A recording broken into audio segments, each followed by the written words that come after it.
북한의 각종 조직들이 백두산 답사 행군을 진행하고 있습니다.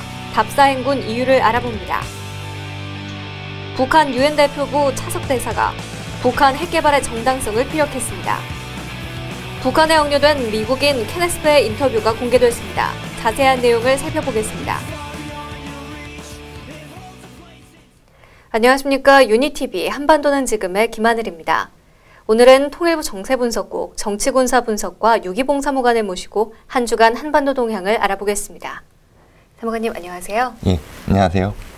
네, 사무관님 이 백두산 하면은 우리나라에서 가장 높은 산, 또 민족의 성산 이런 이미지가 떠오르는데요. 예. 요즘 이 북한에서는 백두산 답사 행군이 이어지고 있다고요. 이 특별한 이유가 있습니까? 네, 북한에서는 백두의 혁명 전통, 백두혈통이란 말이 있습니다. 백두산을 김일성과 김정일과 연관지어 김정은 가계 우상화의 현장으로 생각하기 때문입니다. 북한 주민들에게 자의든 타의든 일생에 한 번쯤은 백두산에 다녀와야 한다는 의무감이나 동경심 같은 것이 있다고 합니다. 지난 7월 30일부터 북한의 당 책임 일꾼이 보천보 전투 승리 기념탑을 시작으로 답사 행군을 실시했습니다. 출발 모임에는 김기남 당 비서가 참석하였는데 김정은이 이번 답사 행군을 직접 조직하였으며 앞으로도 혁명을 완수할 때까지 계속할 것을 지시했다고 연설하였습니다.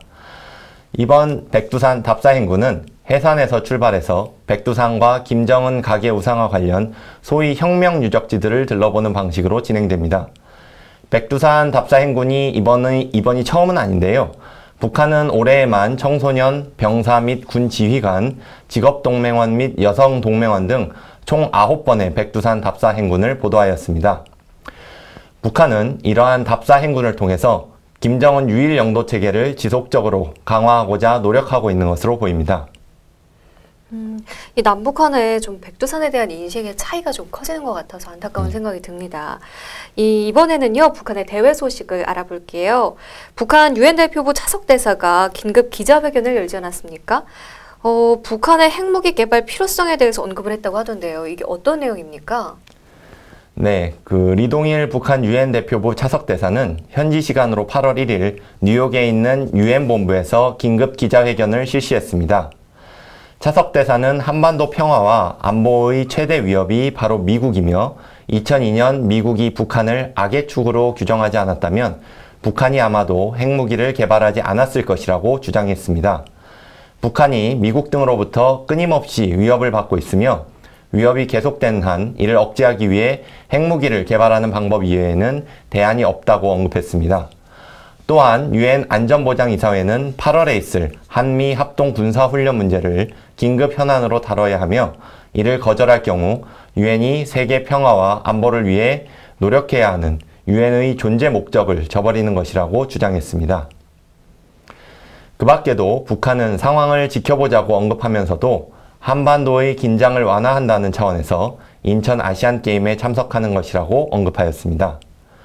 리동일 차석 대사는 올해 3월과 4월에도 기자회견을 열어서 핵 억제력의 필요성과 새로운 형태의 핵실험을 주장하며 북한의 입장을 대변해 왔습니다. 또 미국인 케네스 베가 억류된 지 22개월이나 됐습니다. 이 최근 케네스 베 인터뷰가 공개됐다고 하던데 어떤 내용이 담겼습니까? 네, 7월 31일 조선신보는 케네스 베와 인터뷰를 했다고 보도했는데요. 케네스 베는 억류된 지 2년이 가까워지고 있으나 아직도 해결의 기미가 보이지 않는다며 자신이 미국 정부로부터 버림을 받은 것 같다고 이야기하였습니다. 마지막으로 작년 8월과 올해 2월 미국 정부에서 특사를 파견하는 예정이었으나 미국과 북한 간의 긴장된 정세로 인하여 이루어지지 못한 데 대해 아쉬움을 표시하고 북한이 수용할 수 있는 미국의 특사를 파견하여 자신의 문제를 해결해 주기를 바란다고 언급했습니다. 이에 대해서 미 국무부는 스웨덴 대사관 측이 현재까지 11차례 케네스 베를 면담했으며 마지막 면담은 4월 18일에 있었다고 언급했습니다. 또한 케네스 베의 가족과 계속 접촉하고 있으며 인도적 차원에서 북한이 케네스 베를 특별 사면할 것을 지속적으로 촉구하고 있다고 언급했습니다. 케네스 베의 가족은 석 달이 넘는 기간 동안 영사 접견이 이루어지지 않은 데 우려를 표하면서 북한 측이 신변에 대한 질문에도 답을 하지 않고 편지 왕래도 이루어지지 않아 답답한 심경이라고 언급했습니다. 북한은 1990년대부터 현재까지 여러 차례에 걸쳐 이렇게 미국인을 억류한 바 있습니다. 오바마 정부 출범 이후에는 북한의 미국인 억류가 급증했는데요. 2008년부터 2011년까지 5명이 억류되었는데 선교와 인권 개선을 목적으로 방북한 미국인들의 억류가 많았습니다. 이때 카터와 클린턴 전 대통령 등의 방북을 통해 석방되었습니다. 총 4명 중에 1명은 석방되고 현재 3명이 억류 중인데요.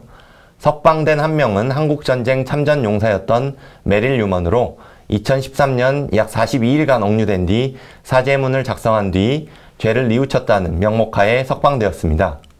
석방되지 못한 케네스 벤은 2012년 11월부터 그리고 밀러 매슈토드와 제프리 파월은 2014년부터 반공화국 적대행위 명목 등으로 억류되어 있습니다. 네, 지금까지 한 주간 북한 동향을 살펴봤습니다. 정치군사 분석과 유기봉 사무관께서 함께해 주셨습니다. 오늘 말씀 감사합니다. 네, 감사합니다.